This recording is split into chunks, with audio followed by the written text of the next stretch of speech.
Attention! Private Martin, you have been found guilty of refusing to obey lawful commands whilst on active service. The sentence of the court is that you shall suffer death by being shot.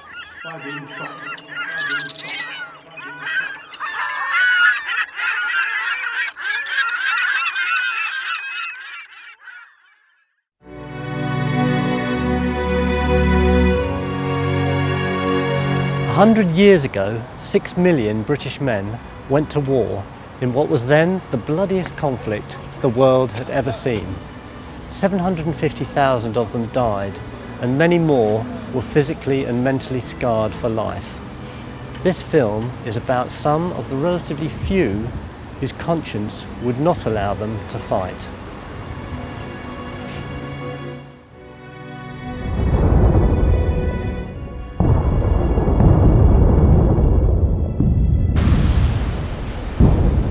Although initially, many expected the war to be over by Christmas, 18 months later, hundreds of thousands of young men had been killed with no military advantage to show for it. Fewer now volunteered to take their places. The government responded with a law compelling men between the ages of 18 and 41 to go to war. Not put off voluntary enlistment until the last moment. Their chance will be gone. One young man who was unmoved by this advice was Percy Leonard, seen here long after the war was over. In 1914, when war was declared, he lived here with his parents in Gladstone Road, Watford. He was the eldest of 3 children and worked for his father's tailoring business in nearby St Albans Road. The death of a close friend within a few weeks of joining up shook him badly and influenced his thinking about the war. Although he had no friends who shared his opinions, Percy was clear when conscription came that he could not fight. Somewhere under the ring road, near this school in Derby Road, was a Quaker meeting house. Percy had heard that the Quakers organised meetings to support those resisting conscription, so he went along to the meetings. Although the family worshipped at the local congregational church, it was with the Friends that he first found support for his views. They helped him with his application for exemption from the requirements of the Military Service Act, which meant appearing before a military service tribunal. The tribunal met at the council offices in this building on Watford High Street and consisted of men appointed by the local council to hear applications for exemption.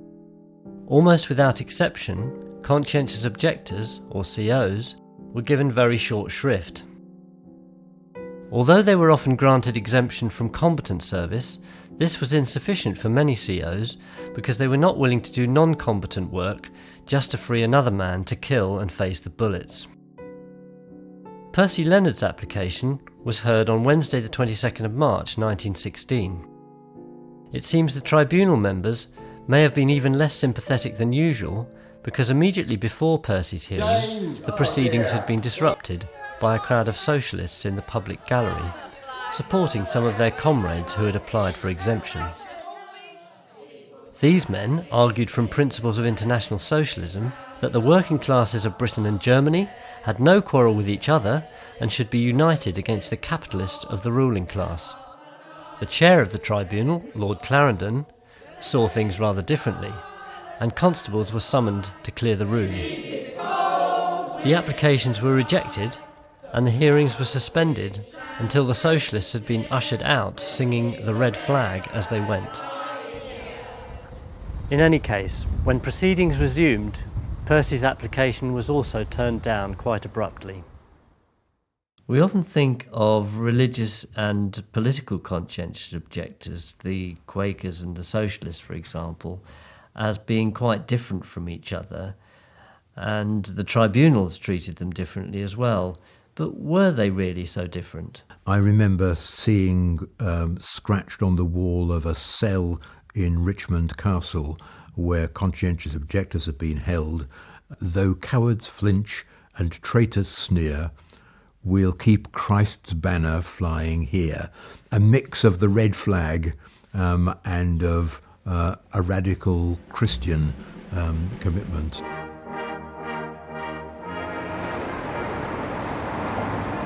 Like all COs whose applications were turned down by the tribunals, Percy was told to report to a regional centre to enlist. Failing to do this, he was arrested here at the family tailor's shop.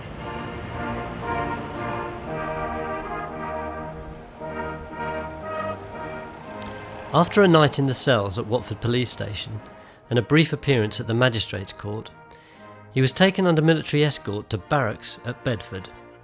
From there, he was transferred to Aldershot, all the while refusing to obey any military orders.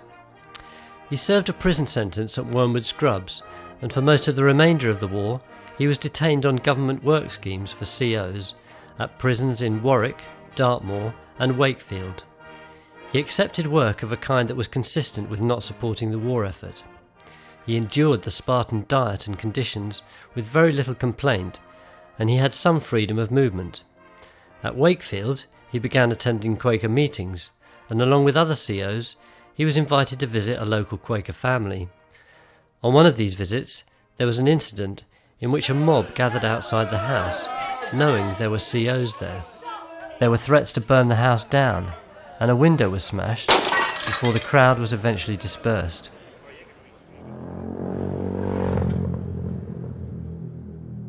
Another incident in Percy's CO experience illustrates the attitude of many of the clergy in the mainstream churches. When he returned from Wakefield, he went back to the Congregational Church and describes what happened in this 1974 interview.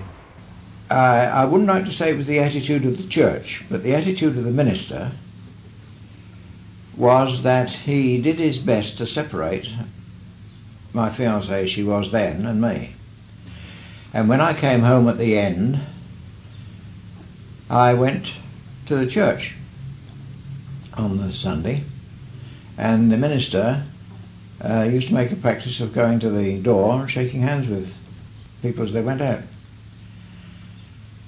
And when he saw me, he refused to shake hands. It's the last time I went to the church. Why did most of the churches and the clergy seem to set aside their Christian principles and give such wholehearted support to the war? It was true in a number of churches, but it was perhaps particularly true in the Church of England, because the Church of England has a loyalty to the state, which it sometimes confuses with its loyalty to God. The churches could have done very much more in two ways. One, of course, they might have recognised that they as an institution were serving the Prince of Peace, and they might have spoken up for peace and peacemaking much more clearly than they did. They might also have spoken out much more clearly against the persecution of men of conscience. I think that for many hundreds of years, in England it would be the church, but in other countries it would be a different religion, have been affiliated with power. And they've had positions of power. Churches have benefited from that enormously in terms of their views getting made into laws and them having positions of authority individually. Amazing, in my own church, the Catholic Church, Pope Benedict XV couldn't have been clearer. It was a barbaric affair and should have been ended and negotiated. He said it time and again. But the bishops in the churches locally, they all said, "Oh, Pope's off his head," sort of thing.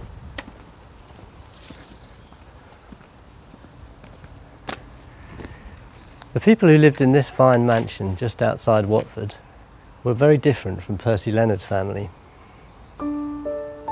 For a start, they had been Quakers for generations.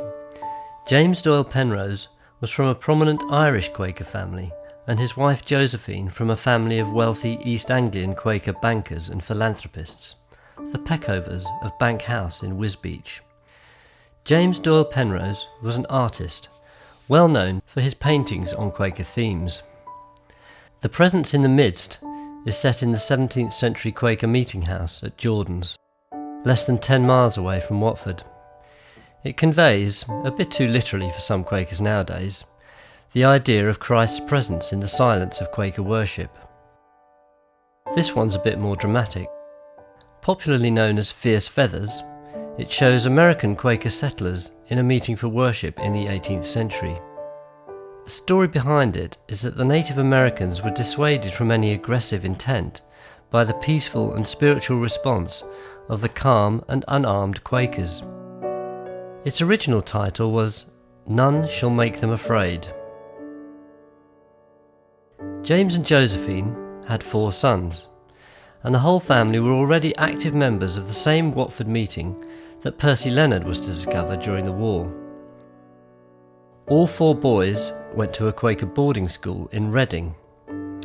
When war came in 1914, Lionel Penrose, the second eldest of the brothers, was 16 years old.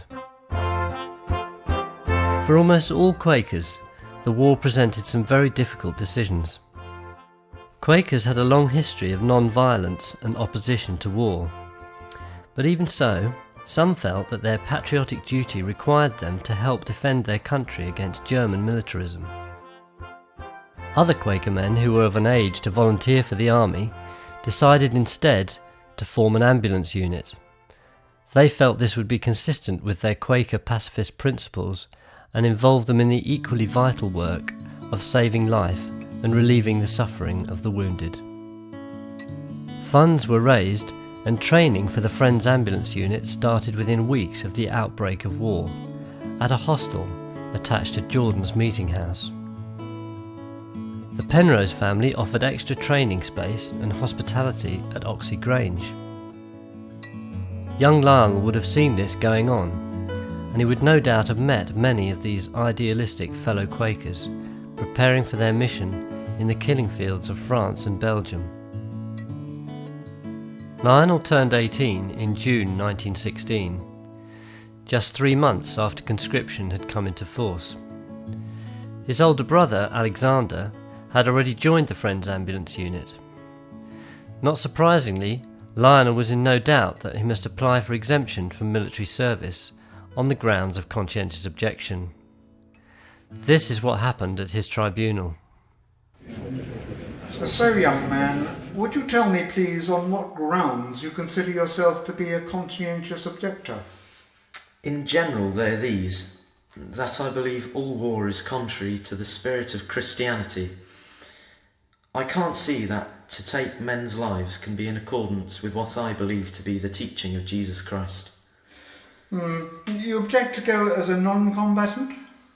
Yes, so far as I can see, non-combatant service simply means preparing the way for others to do what I object to doing. Well, I'm not going to argue with you on that. What school do you attend? Leighton Park School, Reading. You're his father, are you? Are you a conscientious objector? Yes. Our family, on both sides, have been Quakers for the last 250 years. I see. Well, you're just over 18, aren't you? Very young to be making such a grave decision. In view of this, we shall adjourn the case until June next year, when you'll be 19.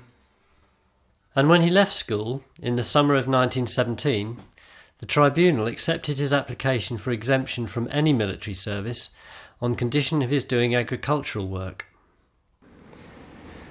By the following April, he seems to have changed his views about non-combatant service because he was here at Jordan's, training for service with the Friends Ambulance Unit. After 6 weeks' training, Lionel was posted to France and allocated to an ambulance train. By 1918, there were more than 30 of these trains in France, carrying sick and wounded soldiers from front-line dressing stations to hospitals behind the lines, and also to the Channel ports, where the more serious cases could be returned to Britain. They varied in standard from converted trucks like this one to clean, well-equipped wards on wheels. Some were put on show to impress the public at home, so the one in this picture would have looked very different in active service. Several trains were staffed entirely by members of the Friends Ambulance Unit. Lionel drew a sketch map of the routes covered by his train, Ambulance Train 5. He kept a diary, but most of the entries are quite short and factual, with little mention of the suffering he would have seen. He also made sketches and pastel drawings of his train and of some of the destruction he witnessed.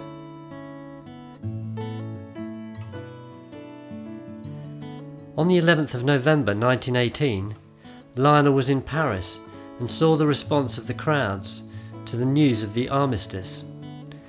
He wrote far more in his diary that day. I met Devitt at station at 2 p.m. We alone remain sane? To us all the racket appears ridiculous. We met a Tommy who thinks the same. Tea, and then Devitt goes off fed up. My curiosity goads me to wander for miles through dense intoxicated crowds, until I too am sick with the smell of spirits, the crushed flags, the broken glasses, the glistening eyes of the crowd, the hideous laughter and shouts. Men and women turned into lunatics. This is peace. So far we've heard the stories of two young men from different backgrounds who chose different paths in resisting the call for military service. Were they cowards and cranks, avoiding the sacrifice demanded of so many others? Or were they men of principle, standing against the tide of public opinion and the full weight of the law?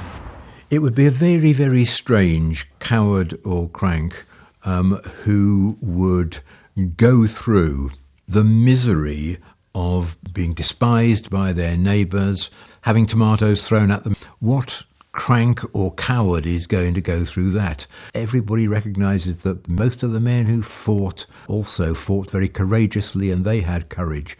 This was a different kind of courage. It was a courage to stand up for what was immensely important to them and to take whatever the consequences, even if the consequences were the firing squad, as they were promised. My own interest in World War I and conscientious objection goes back to my childhood, when I met an elderly man here, where the Quakers met at the Memorial Hall. I was about 10 when I got to know Howard Martin, an elderly widower, a friend of our family, who would sometimes, if you asked him, tell you about some remarkable experiences of his own from the Great War. Howard had one son, but he died quite young and didn't have any children. So I'm really excited to discover that he does have a surviving relative, a cousin, Charlotte Martin, and I'm on my way to meet her now.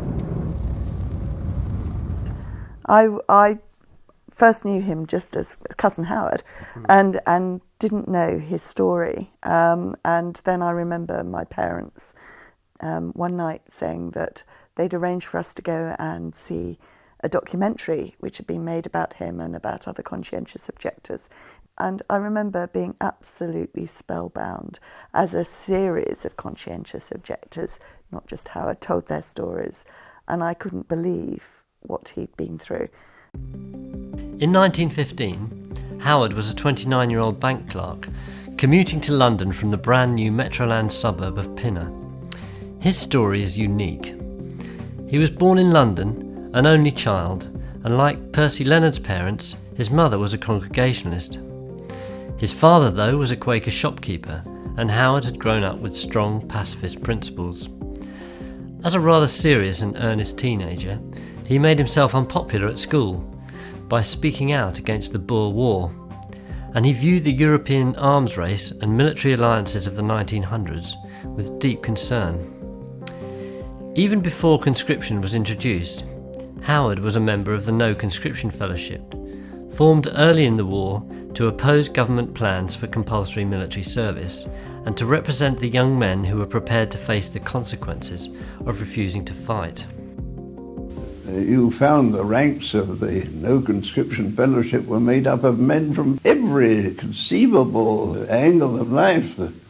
You had all sorts of religious groups. Then you had, in addition to that, the more politically minded degrees of socialists. And then a very curious group of what I used to call the artistically minded, artists, musicians. Howard Martin got involved locally and was chairman of the Harrow branch of the No-Conscription Fellowship. Of course, when conscription came in, he himself had to face a local tribunal.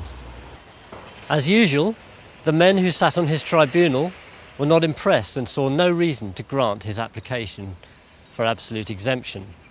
So, like Percy Leonard, he was soon formally arrested and taken away for enlistment. In his case, it was at Bittersea Barracks, here in Mill Hill. When we were leaving the Mill Hill Barracks, in going down from the barracks to the railway station, having our heels kicked and pushed around, it was obviously laid on at the instructions of the authorities. Refusing all orders, he was brought here to Felixstowe, now a massive container port, but then a large camp for the Eastern Non-Combatant Corps of the British Army. Of course, all the time we were disobeying orders, it was inevitable. And from there we were given 28 days imprisonment in an old place called the Harwich Redoubt. It was a very rough old military prison. They were kept in darkness on a diet of bread and water in order to do endless menial dirty jobs, such as shifting coal and scrubbing floors. Some of these they accepted as having no military associations, but they repeatedly refused to drill or parade and suffered further consequences in the form of punishment diets, being confined in iron manacles and having repeated threats of dire consequences if they continued their disobedience. On the 6th of May, they were warned that unless they backed down, they would be taken to France, where their non-compliance would mean certain death. There was a very definite movement that they would break our resistance by sending us to France. Get us into the firing line, they can pass the death sentence, and that was that. The first Conscription Act had applied only to single men. The second Conscription Act was going to apply to married men as well. So the War Office could see another huge, great surge of conscientious objectors, and they wanted to deter them. And so army commanders on a local level were sending conscientious objectors to France, either because they genuinely believed their own propaganda that these men could be and should be court-martialed and shot, or as a warning and a deterrent. You see, one of the threats of the military authorities was to us that, oh, well, you're going to France, your friends in Parliament won't be able to do anything. They thought that we were always out, but they couldn't get it away from their minds that you were out to save your skin and not for a principle. And before dawn the following morning, 17 of the men, including Howard Martin, were duly escorted to the station at Felixstowe, where they joined an ostensibly routine trainload of other non-combatant corps men bound for France. Somebody in the trade crossing London threw a note out which landed on the platform and got to somebody we knew, and that is the first word that got round, that we were on our way to France. The exact contents of the note are not known, and it could easily have disappeared unnoticed or fallen into the wrong hands. Fortunately for the COs, it was picked up by a railway worker who was a trade unionist and sympathetic to the NCF. He ensured that it got to their offices in London. This was a lifeline. It enabled the NCF to raise the alarm through its weekly journal, The Tribunal, and to get questions asked in Parliament by the handful of MPs who had remained on their side when conscription became law. Catherine Marshall had been a non-militant women's suffragist leader before the war and was now working with the NCF. She was well known to senior politicians, including the Liberal Prime Minister Herbert Asquith, and she was able to get a meeting with him. It's clear that Asquith was very unwilling for conscientious objectors to be sent to France and thereby become liable to be court-martialed for disobedience, sentenced to death and shot. Whereas the War Office was quite keen that this should happen in order to deter the others. With a major offensive being planned on the Somme as a knockout blow to win the war, the last thing Asquith needed for national unity in the war effort was a procession of martyrs and a divisive public outcry. A face-saving way out had to be found. During weeks of delay, the COs in France were subjected to further punishments in an attempt to coerce them into submission. They thought that by threatening us in one way or another, they would break the resistance, and that'd settle the matter. Well, of course it didn't. It simply stiffened resistance. We were given 28 days field punishment. Now, field punishment can be a very nasty thing. And there the prisoners are tied up for 3 nights out of 4, tied up maybe to a fence or to ropes with their arms extended and their feet tied together, and they may be tied back to back. It varies in form. Finally, after a few more days, we were taken out to the parade ground and then under escort taken out one by one to the middle of the square. I was the first of them. An officer in charge of the proceedings read out various crimes and misdemeanours, refusing to obey the lawful command and disobedience at Boulogne and all so on and so forth. And then the sentence of the court is to suffer death by being shot. Then there was a suitable pause. And that's that. This sentence confirmed by the Commander-in-Chief. By the Commander-in-Chief. That double sealed it now. And then another long pause. Commuted to penal servitude for 10 years. Take him away. Back in England, Howard had more tough times ahead, in prisons and CO work camps. He didn't have to serve 10 years of penal servitude, but he wasn't released until many months after the end of the war. For the 35 men who were sentenced to death in France and then had their sentences commuted to 10 years penal servitude, for them, right up to the very moment of facing the firing squad, it was a real possibility, and they didn't flinch. The total number of conscientious objectors in the whole of Britain in World War I was no more than 20,000, not enough to fill Watford's present-day football stadium.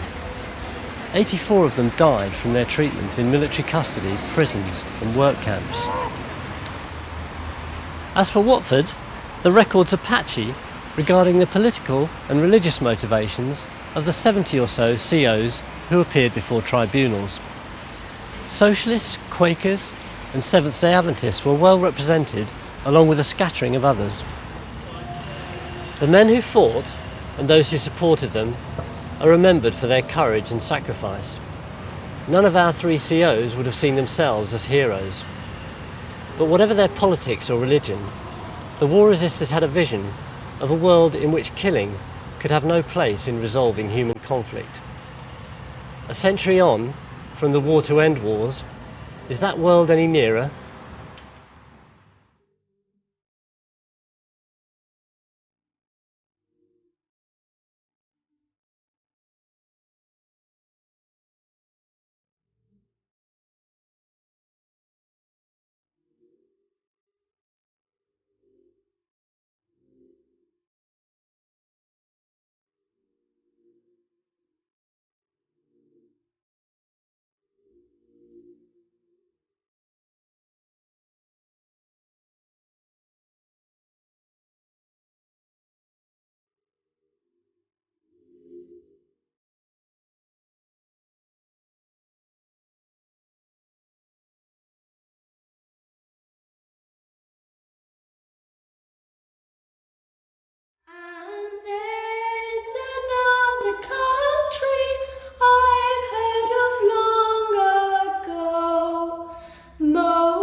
Suffer